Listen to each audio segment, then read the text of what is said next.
Still L5290, walang black. So buksan natin, mag-flashing tayo.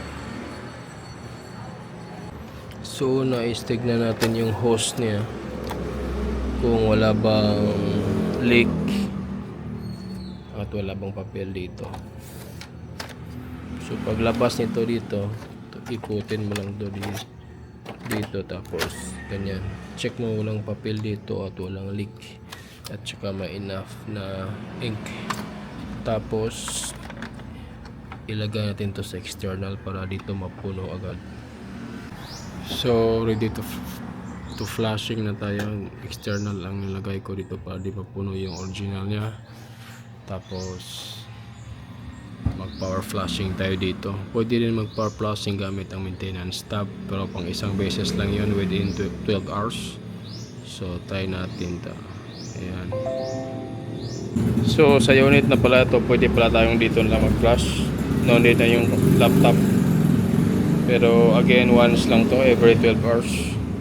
So punta lang tayo dito sa settings.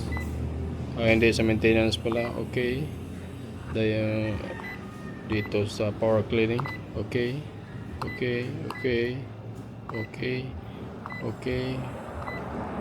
Tapos long press natin 5 seconds to. Ayan. So kailangan na may lumabas dito ang ink.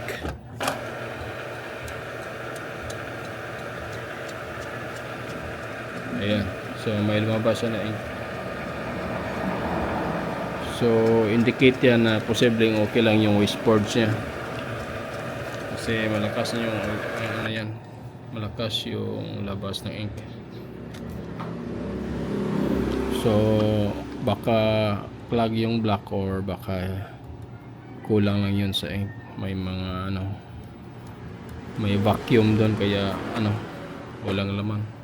So ito yung pinakauna nating gagawin, mag flashing muna before tayo mag suspect na anong palitang pisa dyan.